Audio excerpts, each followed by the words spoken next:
Troy, you there? Good evening, folks. Hey, hey, Sinclair, what do you? hey, Troy, can you hear me? Sorry about slow intro here. Slow intro. Hey everybody, Hey, everybody. how's everybody doing tonight? Hope everybody's doing good. How are you doing? I'm doing better than good. Better Yeah, than good. awesome. Yep, That's yep, good. yep. Trying to. Looking forward to this one. Got several things going on tonight that we haven't done before, and some Okay. things I think at least one or two videos you've seen that we had requests for, and one or two that you haven't seen that just fit in with the topic of the night, which is how do you make a real canine martial artist? And what's different about guard dog style training than what what's commonly known and really around the world as I've traveled, been fortunate enough to travel to other countries and see how they do things. It's pretty consistent. Everyone trains pretty similarly. Um, KNPV is probably the one exception. They've got their own way of training in Holland. But I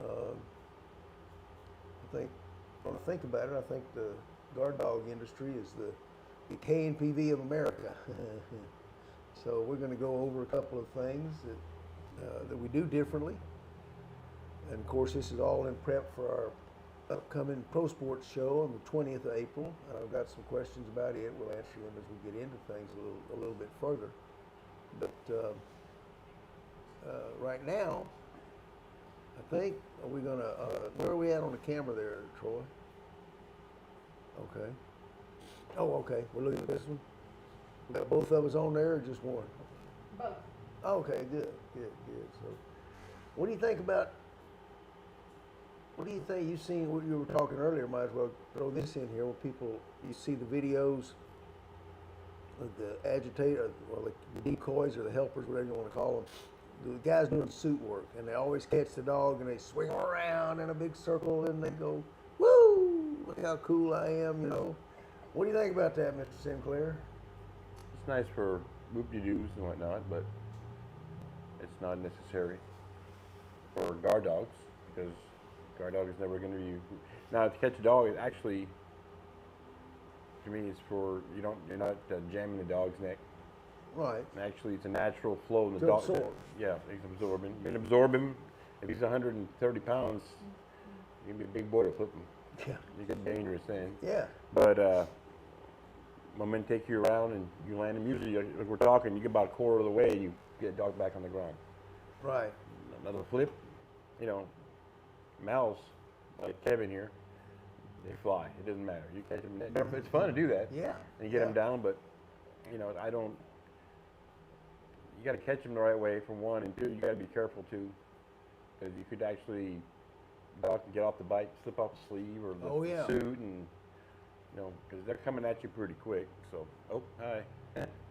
But but no, you don't. It's actually catching them, absorbing them, and half pairing them, in my opinion, what we're doing here. So, Yeah. but that there is just, to me, it's fun to not show off, but it's fun to catch my dad though. Oh yeah. It's a rush. It is. But it's like you said. We want that quarter turn. You need to get them on the ground and let them fight. And you don't get to do that by, the 360 and the fancy stuff. Now you're going to see some of that tonight, but it's because it couldn't be helped. Here's the biggest difference between the way I train a guard dog and the way typical protection and even police dogs are trained. Let's take a police dogs, for example, because now let's go professional dog discipline to professional discipline. These are both real life situations. These are bites that are going to occur where the dog's going to have to be used, okay? So, as you've heard me say a lot, that police dog's job is apprehensions. And once he's apprehended that man, you know the drill. We got a whole squad to back him up, come in and help the dog. The guard dog has to control the man by himself. And the major difference is the controlling after the initial bite. That's what makes guard dogs training totally different than what you're going to see in an average police dog, and of course any sport dogs. In the sport dog, once the engagement's been made, the judges start marking their scorecards. So we're going to take it to the next level, and we'll try to give you some ideas of what we're talking about through some videos tonight. Remember, as it says in the Canine Pro Sports rule book, which has all the exercises listed, it's got how we judge every exercise, and the overall picture for any of the bite exercises, scenarios. There's three things they're looking at: the dog's ability to intimidate, dominate, and control the agitator's movements. When he can control that agitator, you, especially for personal protection people, are safe. In a civilian application, you may not be walking around with bulletproof vests and a pistol on your hip. So,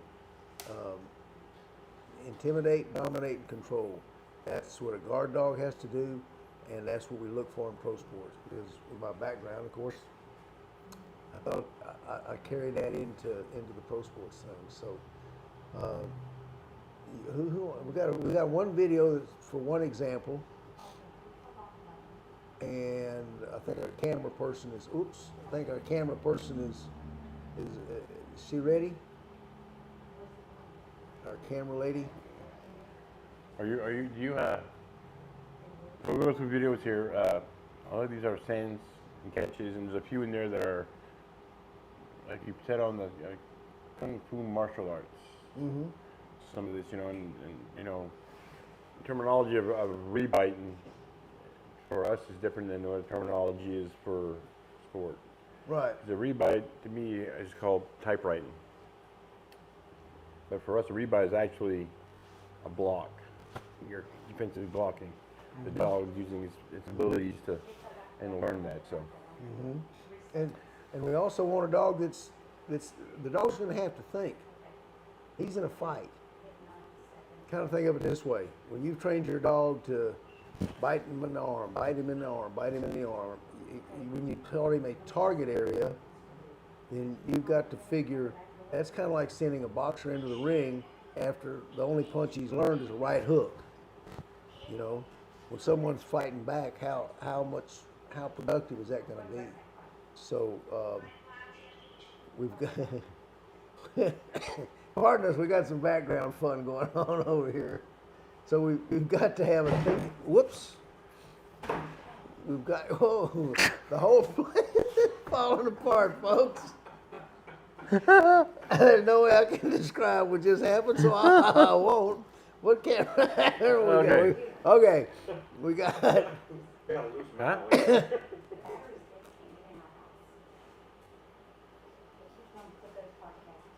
Okay, what do we got here? Let's go. Okay. So let's show the bull. Let's show the first one. This is thinking. This is a dog that's thinking, and I've showed this once. There we go. This is 130-pound American Bulldog named Bubbas Bubba. He's an internationally famous dog and stud. 40-pound dog. Yeah, there he goes. Here we go, slow-mo. Watch close. Now you notice he pulls me backwards. We don't go forward, number A. And then watch what happens. That's you, huh? That's me.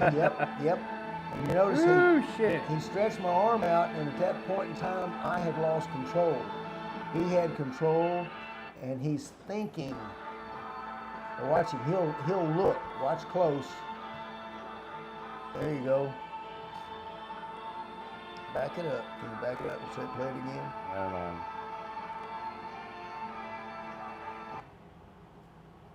Whoops. If we get it to play again, if you're looking close, Carol. you'll see that he actually, as he's pulling me backwards, and he has me completely out of control. Now that dog took me over. That's what we want in a guard dog. So once he's taken over, I'm out of control. I can't keep him on the bite, and that's the most important thing for an agitator to learn, is how to keep the dog on the bite. So at this point, he goes to instinct, and his instincts are to look for a kill shot. So you can see, if we can zoom in and get a close-up of his head, you'll see he actually turns, looks at my head, sees it's unprotected, and then you can see what he does, of course. There we go. So I'm still on the next one. It's still trying to connect. Coming up right now. Can you zoom in a Still trying little? to connect? Can you zoom in? Okay, hold on, he said it's not connecting. Whoops. Hold on, folks.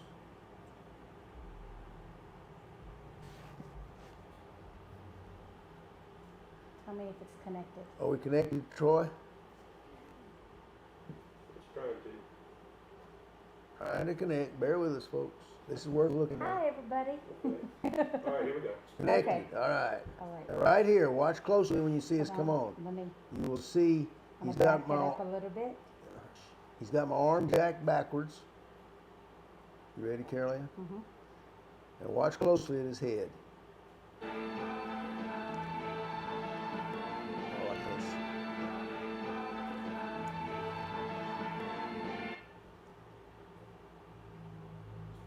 Right, a little bit more than that. A little bit more than that. Right about there. Our screen's a little dark, so I'm not real sure. But if you go to YouTube and look up Bubbas Bubba, you can see this with much better light. The dog is literally, you'll see his eyes turn as he looks at my head. Can you punch it to go just regular speed now? Yeah. Right, well, it's just for that. Now that looks good, I can see that. Can you go back before that? You're like, All right, let's go. Hold on. In a minute where you can really He'll go into slow-mo on appreciate his the own. athleticism of a Yeah. 140-pound dog. you can also go in the settings on YouTube and slow it down. Ah, there you go. Okay, so that's how 140 pounds flying through the air. He jerks me backward, changing his momentum completely. And right about now, if you go on YouTube and look at that slowly, you'll see he literally spots my head and goes there because that's the unprotected part. That's thinking. And that's what we're looking for in our guard dogs. So we can't get a pattern. We can't teach them a target. We can teach them to fight. We can give them skills to fight. And we can teach them to think. So Hold on. from an agitator viewpoint, what do you think, Scott? Is that about? Yeah, that was, I've been in that position before, and there's nothing you can do. But basically, when you, because he came up, and he was pulling backwards. Yeah, he changed the direction. You were helpless. Yeah, When you come back around, there was nothing you could do. no. As soon as you lost your feet, and that's not always a good feeling. Yeah, it's a weird feeling. And we did that 3 times in a row that day. And to give you a background on this dog, Bubbas Bubba, Richard would always, when he had a big stud in, he'd do a video. I'd do a video with him. We did bite work with all his dogs, and that was part of his sales thing. If you're interested in one of his dogs, so I had worked Bubba on a sleeve, on a leash, from the end of a leash in his training, right? We'd never sent him on anything. He'd never seen anybody in a suit. There's no equipment orientation in this dog. That was I pulled up to Richards. He called me and said, "Hey, I want to do a video with Bubba. I'm going to send it to, I think it was to Holland." He said, "I want a real good video." Okay, so I pulled up there. He said, "Can you put the suit on? That'll look more cool." And I said, "Yeah, but he may or may not go." And he said, so I put the suit on. He said, "And instead at the end of the leash, why don't you just send him, let him run you down?" That's all the preparation there was for this. This was a dog who wanted, you've heard me say this before, some dogs want to win. Black Bart wants to win. Mullins Bubba wanted to win. And me taking off running just amped him up. But a dog that can launch 140 pounds, and he probably flew 4 or 5 feet in the air. He reached his apex, I have studied this video more times than any other video I ever saw because I could not for the life of me figure out how did he get me backwards. He hit me like this. Every dog hits you like this. But instead of going this way, I looked up and I could see my feet up in the air. And I knew that wasn't right. And then I hit the ground. How did he do that? So, like I said, I would watch it and watch it and watch it and slow-mo it. And Richard Mullins put this video on YouTube, I guess, because I didn't even know it was up there. As he's in the air, you can watch the timing. He's going, as he gets closer in the air, his jaws start to open, open, open, and just as he gets to my shoulder, it's as wide open as it can get. And it's just, so there's a lot to be learned from this video. The one thing I learned is how a dog, especially on a scent, but on any bite, we don't think much when they just jump up and go, but when you're dragging down a moving target, be it an antelope or a man, they've got to time that opening of their mouth so they get it wide open at just the right moment. And once it's open at just the right moment, they've got to clamp it shut. So this was a really informative video for me as far as learning more about how dogs bite. It's still about 200 or 300 hours before I figured out how this damn dog was able to change my direction and his from a dead run in midair. And one of these days, I'll let people know that secret. Till then, I'll keep it for my guard dogs. Unless you want to make a donation, I might have a private conversation with you. What kind of dog is he? It's an American Bulldog. He said, well, there's two types. He is a Johnson American Bulldog. Probably one of the pioneering dogs after after the breed started getting famous and they got out in the world. This was Bubba has offspring in you name the country, Japan, Australia, Holland. He was. You said he was about 120. He's a big dog. 140. Richard says 140 in that video. Yeah. He was That's big. a lot of meat flying towards you. Yeah. And he probably, even at 140, he's probably capable of 30 miles an hour. He was trucking. Yeah, he's moving. So, just, all my life he'll be one of my top 10 all-time greatest dogs. So, and we're going to show you another great dog at the end of this, so hang on and watch. At the very end, we're going to show you a live product here. So, okay. Once you've got your dog thinking about the fight, like Bubba's doing, then you start working on tactics. You're working on, how do you snap that jab? How do you put that shoulder into that hook? In other words, how do you improve their ability to fight? How do you dodge their jabs and their hooks? So all of these are things that we do in preparation with our guard dogs. And this next one, again, I think I showed it once and had more comments from folks on this one than any video we've ever done. So this is my boy Cochise. He was my last partner in the guard dog. Well, I was in the guard dog business. Yep. So this is the bite rebite. This is the Cadillac of canine martial art skills, This one? techniques. Yep. Get the leg. So there's a kick coming, and just as you go to hit him instead, Oh, then he goes the other arm. and then and you notice he pulls. He stays out of arm's reach. If that other arm came around to grab his collar, they couldn't grab it.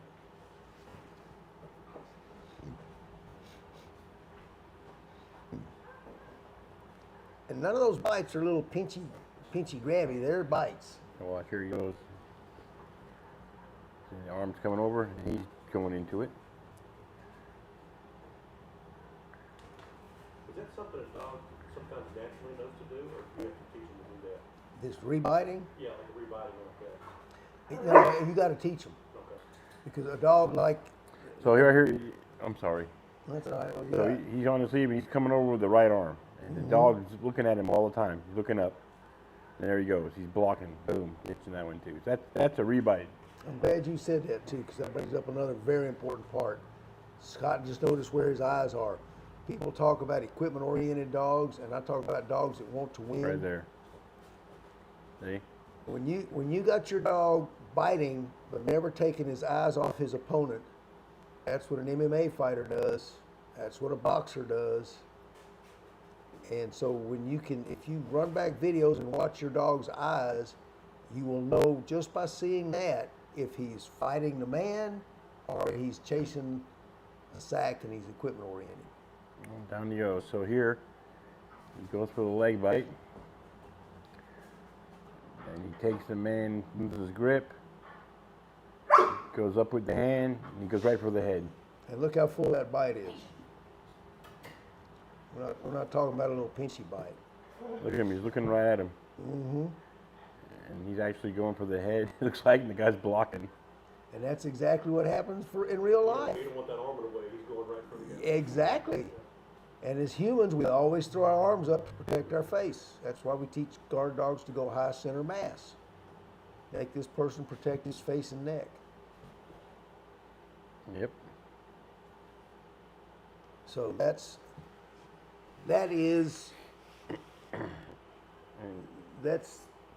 really what we're trying towards.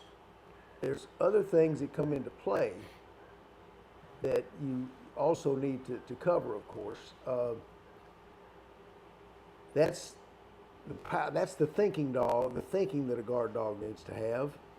In my opinion, every dog needs to have. That's the techniques that a good fighter has to use to be successful in the ring or at 2 o'clock at a car lot when you're breaking into where you shouldn't be. The last element is going to be sheer athleticism and the ability to be one step ahead of the thief. By that I mean, how do you get your dog to be able to move, because the human's doing the thinking, right? We got the advantage. We know what we're going to do next. The dog doesn't know what we're going to do until we initiate that movement. So once we initiate this defensive movement, how will the dog react, and will he be able to react? Part of this is going to be dependent on athletic ability. Your bigger dogs, your mastiffs, may not be as sharp at this. Your medium to smaller dogs, your mals, are going to be really good at this sort of thing. And one place where they practice a form of this is in French ring. And everyone respects the French ring dogs and really the French ring decoys. But I'd say 85% of all their bites are going to be leg bites. And the reason's simple. To win that show, that dog has to get that man. And for those of you not familiar with the sport, the decoy's job in French ring is to defeat the dog, to move in such a manner that the dog coming down the field cannot catch him. Skeeving, they call it, all right? They put up a barrage with a clatter stick, and they move their body different ways. One thing that they figured early on, the handlers, is that the dog committing to jumping in the air, once he's airborne, a quick person, especially a trained agitator, decoy, is going to be able to turn sideways really quickly and dodge the dog. Okay? But your legs, they're pretty much stuck to going backwards and forwards. You can't really do the splits, with one leg. So, over the years, they predominantly train their dogs to hit the legs. That way they're more assured of getting a bite. And I've had some of the French ring competitors tell me, a man can dodge any dog that goes in the air, I can dodge him. So we don't want that. We want them to hit the legs. Well, here's the downside of hitting the legs in real life. If a dog grabs me, and I've seen some of this happen, If a dog grabs me by the leg, all I'm gonna do is bend over, grab his collar, slide it up under his trachea, and twist. Count to 12. You weren't doing that to Cochise, though? That's it. Yeah. So yeah, like Scott said, you can't do that to Cochise with the way he rebites, and you know, he's actually performed in real life for me on that one time. So that's the best part of that technique. Well, someday we'll go into how that we train that, because that all starts from ground zero up, leg to bite, and the whole, and you know, you can't train that. It's just it's a reflex. Right. Right. But some dogs get it and some don't. That's it. But because some dogs will come in any movement. It's like I said, that Chase here looking, he wasn't looking straight ahead, his eyes closed. He was looking at the man. So in dog's vision is not straight ahead. You can see the peripheral, right? Right. You got good peripheral because the eyes over here. So any other movement, they're catching it. And you're Yeah. a working dog, you start doing any kind of movement, it'll come up. You know, Yep. like I said, I call that a rebite. That's not, it's retargeting. But to me, and they're in prey drive also. Oh, absolutely. And see, the whole thing is you change, the whole game has changed, right? Because now they've got the perpetrator on the ropes. And whatever he does, it's like checkmate. There's no, for every option, there's an opposite reaction, correct? Yep. And so hence before in this conversation here, that's what it is. Because that decoy didn't have a chance. Right. There's nothing you could do. They're gone. Because he went all around, leg to the right, left arm to the right arm. So he was incapacitated there. Right, right. So now this last one we're going to show you is going to be more dependent on the dog's athletic ability and conditioning. But it's a level most dogs can reach. And now we're talking about sheer athleticism, and we're going to try to bring this one up a little. This is actually, I got a brand new webpage at capelcanine.com. If you go there, this is actually a video that we have on the webpage for protection dogs. So we can run this little part here. And How old is this dog right here? This Kiwi, he ain't very old. This is what, 7 months? That's a 7-month-old Western Shepherd named Kiwi, one of the better dogs we produced.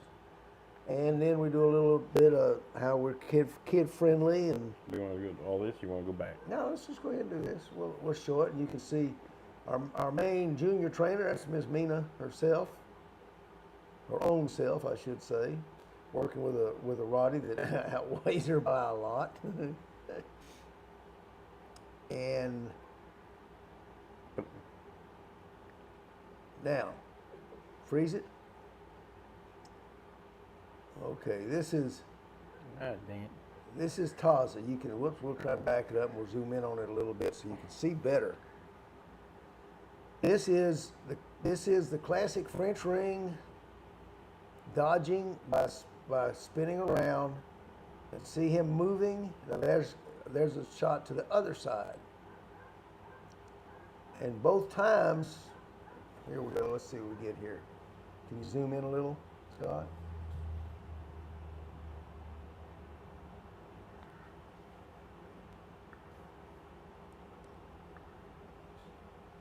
Is it still going?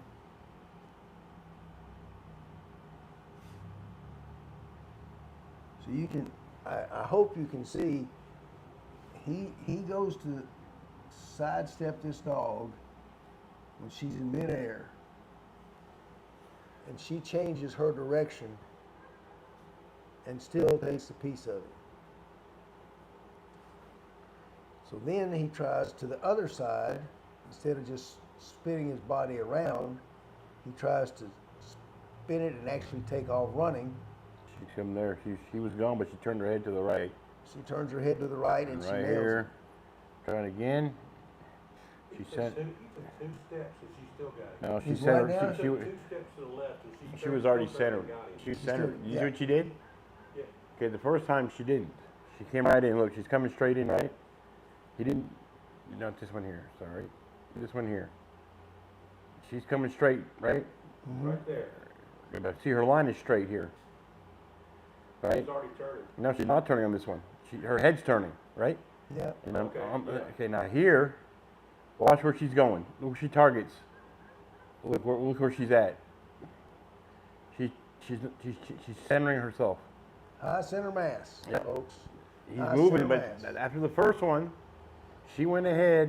Is she anticipating or she just following? She's Following what she's been taught.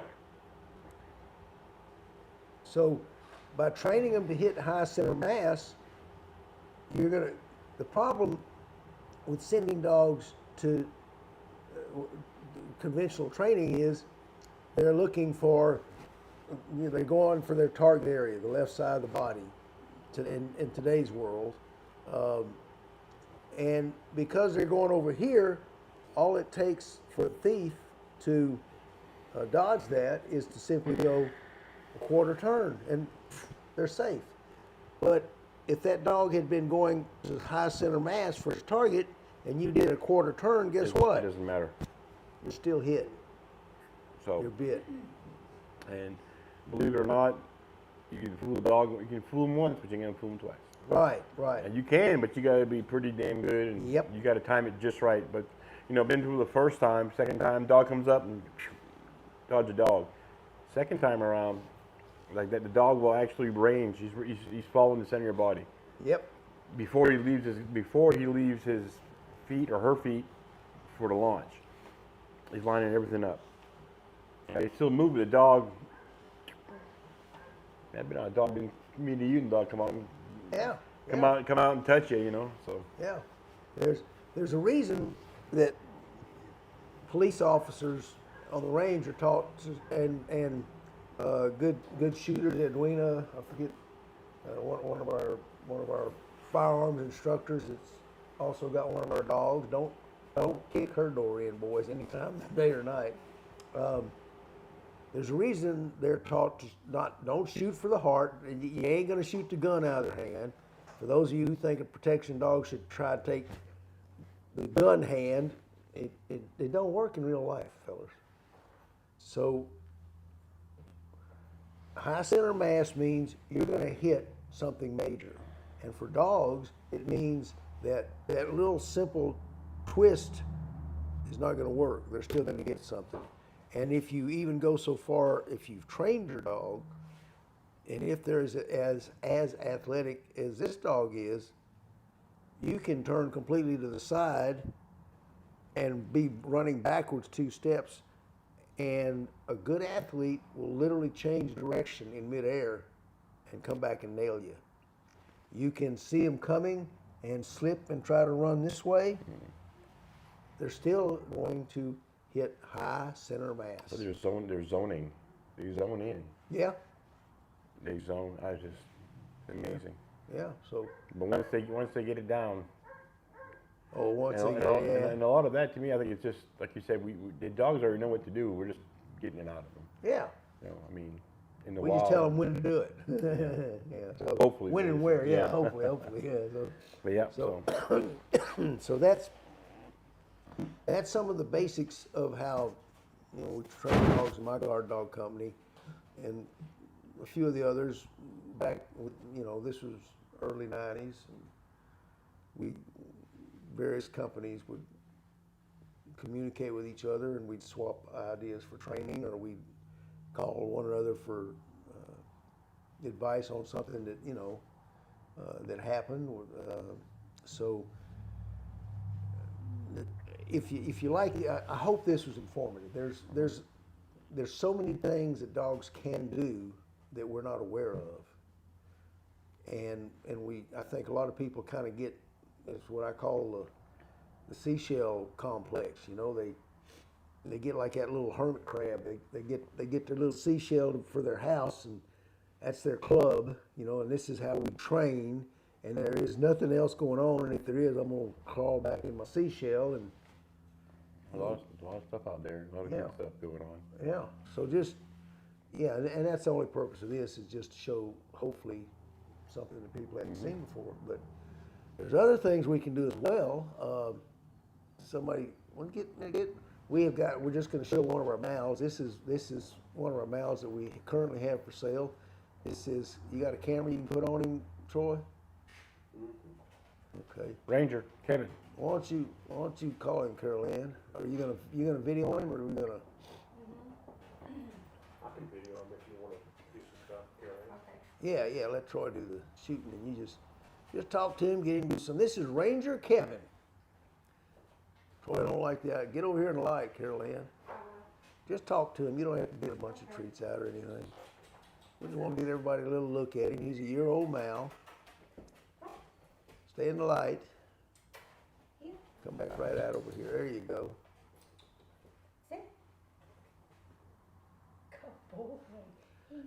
This is absolutely the happiest, calmest one male I have ever been around in my life. He's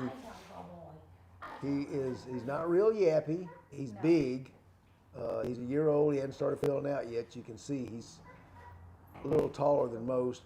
He likes people. He gets along great with other dogs, and he's only killed 2 of my chickens. So Just 2. yeah, Who doesn't like chicken? yeah. Who don't like chicken? You know. So anyway, we'll have him up on our website. We got a brand new website. I mentioned campbellk9.com. We'll have him up there with our other dogs we have for sale, and you will. If you want to get a chance to go look at him, go look at him. See. Absolutely. Again, his name is Ranger Kevin, and he's got a Ranger badge for us to show with. But the only other thing I promised, Daniel, you called about the pro sports trials, or didn't call, you messaged me on Facebook, and I promised you I would say he's wanting. He asked about upcoming trials. We know April 20 we got a show here. Daryl Thornton will be here judging. Daniel's wanting to know about other trials, putting on trials, and so we are. He's looking for certification. He wants to certify his dog. Where do you go to get certification? So we will be doing certifications. If anyone has a group that would like to, host a certification trial, we will be more than happy if you contact me. It's at, just go to our webpage, campbellk9.com, or you can ask questions on the podcast live, either way. But we will be moving back into traveling, so if anyone wants a certification trial somewhere, contact me. If you're curious, I will be more than happy to send you a PDF rule book. You can see everything that we're about in the rule book. The scenarios are all reality based. It's all about what it takes to actually be a certifiable security or patrol dog. Okay, so all you got to do is let me know where to send it, and I'll be glad to send you one. I don't know what else we got here. If you want to see our score sheets, we have written score sheets. We'll send you the score sheet so you can see how everything's scored, give you kind of an idea. I will say on the obedience portion, we have 5 different patterns, and so don't pattern train your dog. It will maybe the same elements in all of the stuff they're doing. Not the same pattern, though. Not the same pattern, different order. So anyway, if you're interested in either of those, all you got to do is contact me, Facebook message me, and we'll PDF them to you, or we'll email them to you, whatever. Yep. It'll be more Absolutely. best. Well, all right. So, I hope you enjoyed the videos tonight and got a little something out of our something. So, but good protection dog is always a good thing, and doing the martial arts and get their black belt, good for you. But as I always say, it's all about the dog. So we'll see you next week, and thanks for watching. Thank you, folks.